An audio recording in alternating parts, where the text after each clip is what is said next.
Hey, j'ai hâte de rouler avec ça, là. C'est capoté. J'ai fait un petit trail dans le cours avec. Puis, ça me rappelle des souvenirs. Ça fait déjà 3 ans que j'ai pas roulé avec ça, pareil, là. Là, il fonctionne. J'ai monté dans le bas de neige avec, mais en tout cas. Donc là, on est rendu sur la peinture en poudre. La peinture en poudre, OK?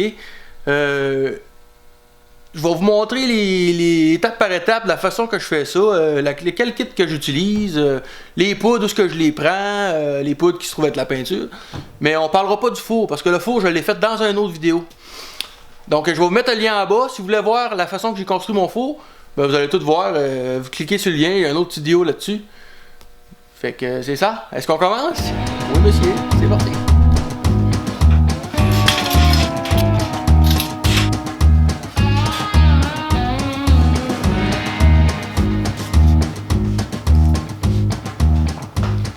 Dans le fond, la première étape, c'est d'être sûr que nos morceaux sont propres. Puis la meilleure façon de faire, c'est des sandblaster.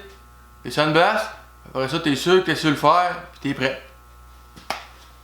Là, ce que je vais faire, c'est que je vais tout installer mes morceaux, accrocher avec la broche après ça. Là, je vais tous les transférer dans le four pour les faire pré-cuire environ 20 minutes. Pour être sûr de tout enlever les restants d'huile ou de graisse qu'il pourrait avoir. De cette façon-là, l'huile puis la graisse, elle s'évapore. Puis la pièce, après ça, c'est garanti qu'elle est propre.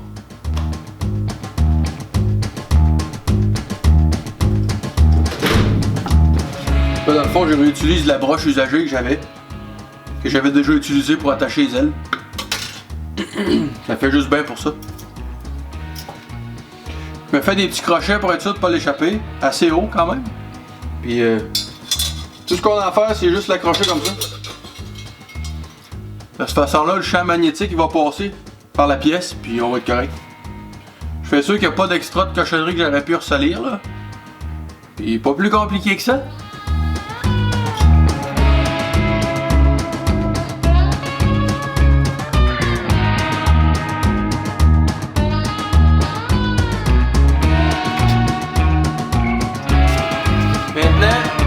Transfère ça dans le four.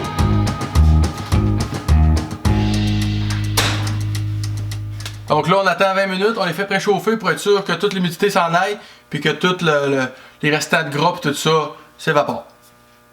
Aujourd'hui, le petit kit que j'utilise, c'est un petit kit qui est pas cher, pas en tout sur Eastwood, ok? C'est un petit kit avec 2 intensités. Ici, t'as le 15 kV puis le 25 kV.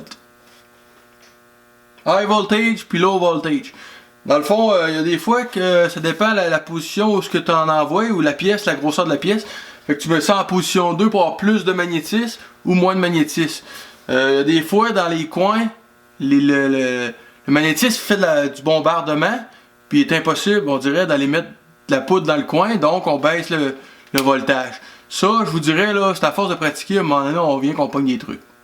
Le kit, il est, tu sais, c'est sûr, ok, c'est cheap, ok, c'est pas, mais ça fait un job. Ça fait un job, puis ça travaille bien quand même. Pour ce petit kit-là, on prend ça sur Eastwood, puis c'est ça. Je vais vous mettre le lien en bas, vous allez pouvoir le voir direct, c'est pas cher, c'est 149$ plus taxes. Pour vrai, là, moi, là, ça fait déjà au moins 3 ans certains que j'utilise le même fusil. Puis oui, c'est cheap, mais ça brise pas, puis ça marche. Sinon, ça peut monter très haut. Il y a des fusils qui peuvent monter jusqu'à 800$, 1000$. Fait que ça monte, il y a tous les prix, là, tu sais.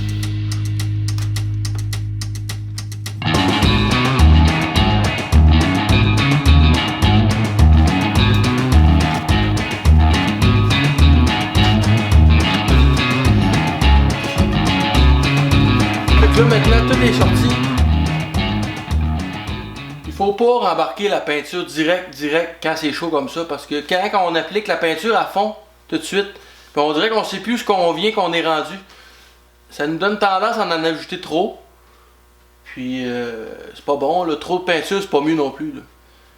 Donc là, j'attends un petit peu que ça refroidisse, mais là, c'est des petites pièces, fait que ça accumule pas vraiment beaucoup de chaleur, fait que ça vient fret assez vite. Tout dépend de la pièce que vous peinturez. Le fusil, comment il fonctionne, il y a une pression d'air qui rentre dans le réservoir, puis ça fait remonter la poudre dans le fusil. Fait que quand je l'entrepose, je mets tout le temps une canne vide. quand je l'utilise, j'utilise une autre canne qui se vend à part. Aussi, ils vendent des cannes à part. Puis la poudre est à l'intérieur. Là, il va m'en manquer, fait que je vais en rajouter un petit peu. C'est important quand vous utilisez ce genre de fusil-là, ben, de ne pas la remplir jusqu'en haut. Ça fait pas de réserve d'air, puis on dirait que le fusil a plus tendance à gorocher des puffs. Pouf, pouf, pouf. Fait que, faut pas que ça aille plus que la moitié. Vous allez avoir moins de problèmes.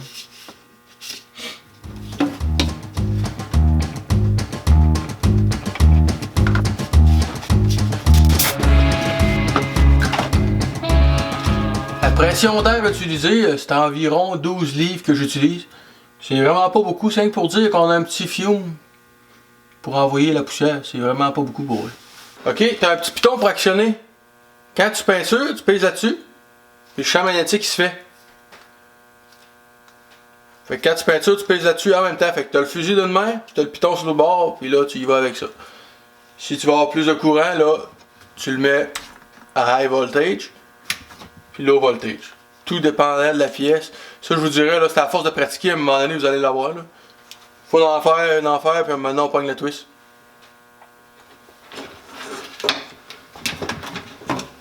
Je plug la hausse à pression en arrière. Avec mon petit 12 livres. Puis ensuite de ça, ben là, on y va comme ça. Là, vous voyez, la poudre, elle sort, là. Fait que je clenche mon voltage. Je branche mon autre pièce avec le négatif. Et normalement, ça devrait aller.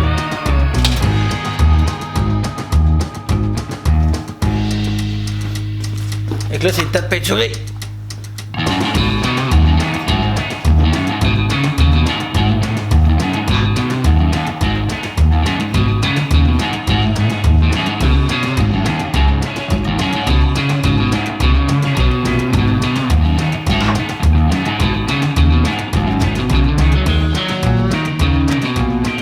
La poudre, quand vous la commandez, elle vient en différents formats. Vous pouvez l'avoir en 8 onces, 1 livre, 2 livres. Puis le prix, c'est environ 8 piastres pour une demi-livre, comme ça, 8 onces. Une livre, c'est environ 10 piastres. Et toutes les couleurs, là, ça varie selon la couleur, probablement. C'est comme la peinture normale, ok? Ça varie selon les couleurs.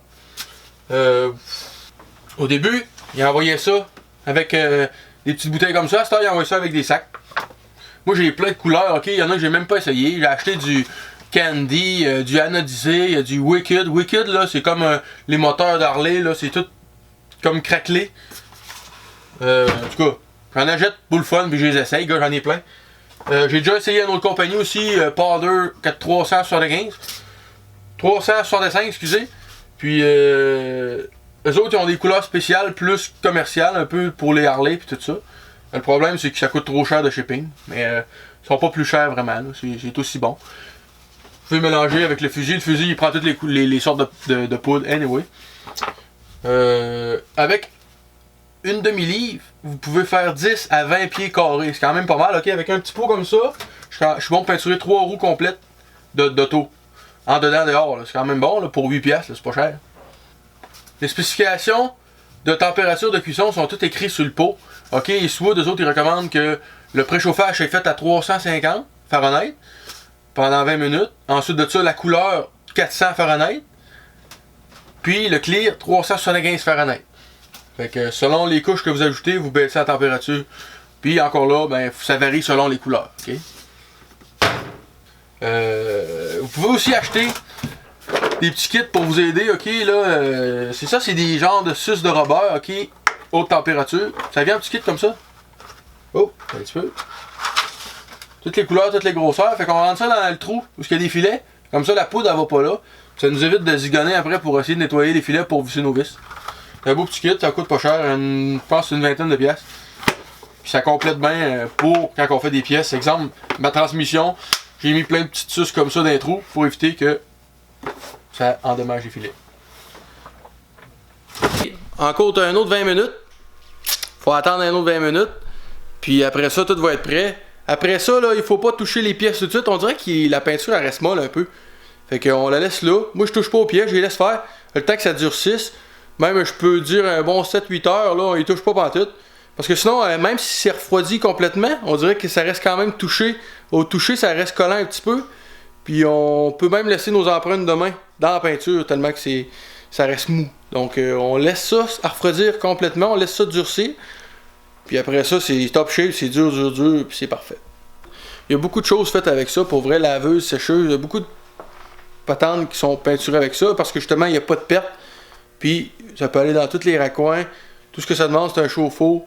Puis un système pour magnétiser ça, fait que ça vaut la peine quand même, là, ça vaut la peine. Et voilà les amis, oh c'est chaud!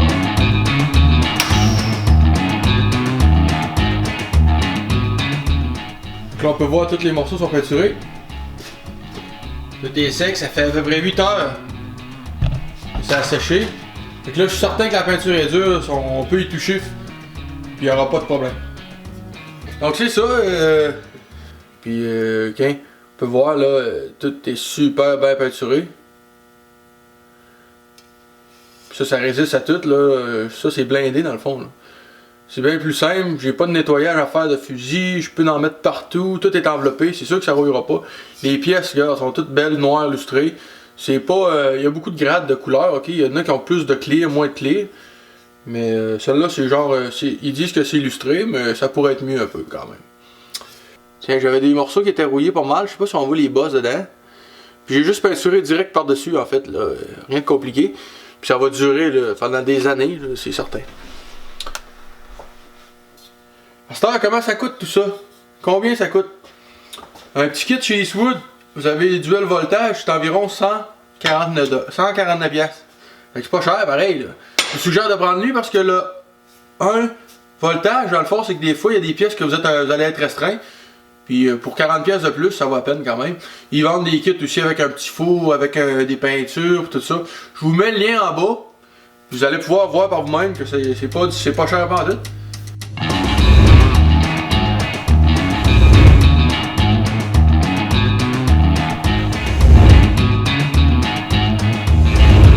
Donc voilà pour la vidéo. J'espère que vous avez apprécié. Ok, j'espère que vous avez appris quelque chose.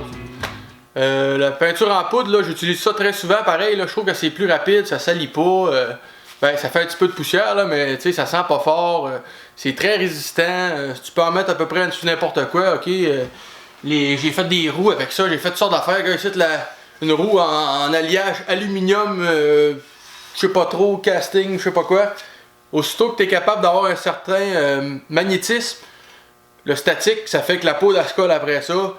Tu fais chauffer la roue, puis cette roue-là a été faite en 2 étapes. Ben, en 3 étapes en fait, le préchauffage. Là, le préchauffage de ce matériel-là, je me suis rendu compte qu'il fallait que je le fasse chauffer plus qu'une roue standard parce qu'il y avait comme un petit peu des gaz qui sortaient. Puis la première roue que j'ai faite, elle a fait comme une peinture bouillie un peu. Fait que je l'ai fait chauffer pendant quasiment une demi-heure de temps à 450, ok, Fahrenheit. Pour être sûr qu'elle soit super propre une fois que j'embarque la couleur dessus. Fait qu'après ça, j'ai fait la couleur, qui est gris. Je l'ai refait cuire à 400 Fahrenheit.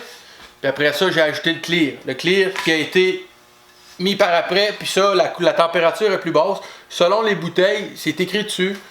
Le clear était à 375, je crois. Fait que ça fait des roues super comme neuves. Dans le fond, j'aurais pu quand même faire un petit peu mieux en la sablant, mais c'est sur une roue, là, à un moment donné. Ça va sûrement aller sur le Jeep. J'ai fait aussi d'autres choses, j'ai fait des motos, j'ai fait toutes sortes d'affaires. Puis j'ai aussi fait un fusil intergalactique, comme ceci, pour tuer des méchants. Non, sans faire ça, c'était une transmission, regarde, de Suzuki. J'étais supposé la remonter, ça fait déjà une couple d'années. Puis quand je l'ai démanché, il y avait des gardes cassées dedans. Donc j'ai juste peinturé toute la casing. Fait qu'à un moment donné, elle va être sur le Suzuki. Comme qu'on peut voir sur ça, j'ai peinturé les bottes chrome, parce qu'ils se vendent de la peinture chrome aussi. C'est pas super résistant, mais ça paraît bien. Fait que c'est ça. Change les vitesses, man. Ça fait un beau fusil. Fait que c'est ça, j'espère que vous avez apprécié la vidéo. J'espère que ça va vous aider. Vous avez appris quelque chose. Continuez à écrire vos commentaires, puis vos affaires en bas. Je prends ça en note, puis tout au long de mes vidéos, j'y réponds. J'embarque ça dans mes vidéos de projet, puis je réponds à vos questions. C'est le mieux que je peux faire. Puis sur ce, je vous dis bye bye les amis! Hein, comme ça. C'est belle ma transmission, hein? Hein? Hein, oui. Gold. Ça fait bien avec rouge, ça. Hein? Même à l'intérieur. Elle aussi, elle a eu une couche de clear par-dessus. 1000 gold, mais du clear. Fait que, il est épais quand même. Un jour, elle va se ramasser sur le Suzuki.